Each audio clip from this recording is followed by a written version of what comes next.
Oke, selamat siang kepada Pak Made dan teman-teman semua yang saya cintai. Di sini izinkan saya untuk mempresentasikan hasil proposal skripsi yang saya buat, di mana proposal skripsi ini saya beri judul Pemanas Air Energi Surya dengan Kolektor Pipa Tembaga dengan Tipe Seri. Lanjut ke selanjutnya. Ke halaman pengesahan. Dalam pengesahan sendiri belum ada dosen pembimbingnya, jadi saya masih kosongkan. Mohon maaf. Abstrak sendiri berisi tentang apa, bagaimana, dan hasil dari penelitian yang akan dilakukan. Masalah di masyarakat, karena dalam kehidupan sehari-hari air panas sangat penting kita manfaat, mulai dari mandi, mencuci piring, mencuci baju, dan sebagainya. Dalam mendapatkan air panas biasanya masyarakat itu butuh yang praktis seperti memasak air dan sebagainya. Dalam hal ini membutuhkan 3 komponen utama, diantaranya tangki air untuk penyuplai dan penampang air panas kapasitas 30 liter, plat datar hitam. Kenapa harus hitam? Karena fungsi warna hitam ini untuk mengumpulkan energi panas. Kemudian kolektor pipa tembaga lunak diameter 3/8 inci dengan tebal 0,002 inci dan dengan tambahan penutup kaca. Fungsi kaca ini gunanya apa? Untuk mengumpulkan sinar matahari, sehingga energi sinar yang masuk dapat terkumpul dan disimpan.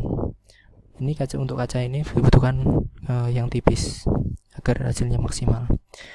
Dan harapannya dalam menghasilkan air panas sebesar kurang lebih itu 65 derajat Celcius. Dari alat tersebut harapannya bisa menghasilkan efisiensi lebih dari 80%. Latar belakang ini mencakup tentang gejala fenomena yang akan diteliti.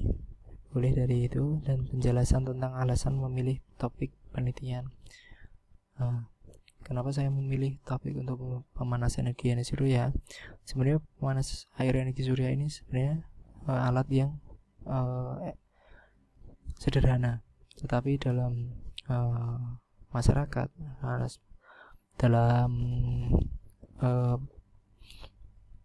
dari segi harga ini sangat mahal, sehingga berpikiran orang tuh tidak mampu untuk membeli, padahal bisa dibuat sendiri dengan bahan-bahan yang bisa kita temui di pasaran. Nah, ini bisa dilihat sendiri manfaatannya dan masalah yang dialami. Seperti contoh untuk membuat alat pengering pasca panen, kompor surya, pompa air, penyuling air. Dan penyuling air itu digunakan untuk di tempat-tempat yang susah untuk mendapatkan air bersih, seperti laut dan padang gurun biasanya. Pemanas energi surya menggunakan energi utama matahari sebagai sumber pemanas. Kelebihan dari sistem ini adalah energi yang dipakai dapat diambil dari alam dan sangat ramah lingkungan, tidak mencemari lingkungan khususnya. Dan alat ini bisa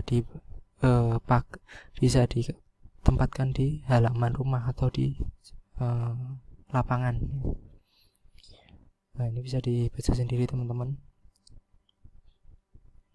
Lanjut ke identifikasi masalah.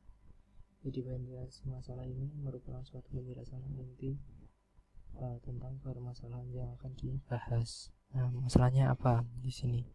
Pemanas energi surya ini belum banyak masyarakat yang tahu dan dimanfaatkan. Padahal alat pemanas energi surya ini sangat simple dan sangat efisien. Karena tidak semua masyarakat itu memakai air panas, karena alatnya sendiri yang mahal dan penempatannya juga susah. Dia harus digenteng dan biasanya tambahan dari energi listrik untuk memanaskan energi panas, jadi membutuhkan biaya lagi. Rumusan masalah pemanas air energi surya merupakan sistem pemanas tanpa menggunakan bahan bakar minyak, kayu bakar, atau listrik, tanpa menggunakan teknologi sederhana, menggunakan bahan pipa, pemanas, tembaga, kolektor. Fungsi dari tembaga ini tahu sendiri dari teman-teman, khususnya udah tahu kan, dari tembaga ini sangat bagus untuk transfer panas, khususnya dengan tipe zigzag. Nah, kenapa saya dengan tipe zigzag atau tipe seri? Karena kalau paralel kayak saya kurang serak, karena air panas yang dihasilkan pasti akan kurang. Kalau kita membuat tipe zigzag pasti akan menghasilkan panas yang lebih besar. Batasan masalah. Nah, ini bisa dibaca sendiri ya. Tujuan dan manfaat penelitian. Tujuan dari membuat simulasi pemanas air energi surya sederhana untuk mengetahui laju konveksi, menganalisis suhu air yang keluar dari kolektor, kemudian menganalisis suhu air yang berada di tangki selama 7 jam. Cara mengukur laju konveksi dan manfaat penelitian itu diantaranya mengurangi ketergantungan memakai energi listrik, kayu bakar, dan bahan bakar minyak, dan lain-lain, mengurangi pemanasan global, media belajar untuk praktikum khususnya perpindahan kalor, sebagai bahan panduan untuk mengembangkan alat pemanas energi surya untuk membantu daerah-daerah yang memiliki suhu rendah seperti pegunungan, itu biasanya membutuhkan air panas. Kemudian landasan teori itu bisa dibaca sendiri teman-teman. Itu meliputi tentang pemanas air energi. Termosifon merupakan salah satu jenis sistem pemanas air energi surya atau tenaga matahari. Mungkin itu bisa kayak pendahuluan. Nah, ini bisa kita lihat. Saya akan jelaskan dengan gambar ini. Maaf, gambar ini tidak ada sumber dari mana. Nanti bisa dilihat dari proposal. Dari gambar ini kita bisa lihat dari tangki di atas itu berwarna biru, itu untuk air penyuplai, dan tangki di bawah itu warna merah itu untuk air panas. Kenapa warna merah di atas? Karena massa air jenis air panas itu lebih ringan sehingga air panas cenderung di atas. Spesifikasi alatnya seperti itu. Lanjut, nah ini angka perhitungannya kita menggunakan parameter seperti ini, bisa dilihat sendiri. Penelitian yang pernah dilakukan pada tahun 2011 itu oleh Bapak Subarkah dan Balyamin, itu pada saat itu mereka dapat menghasilkan air dengan temperatur 40 derajat Celcius sebanyak 50 liter dalam kurun waktu 5 jam dalam kondisi cuaca yang cerah, dan seterusnya. Itu bisa dilihat sendiri. Bab 3 itu metodologi penelitian. Nah, kita bisa lihat skema alat di atas seperti itu.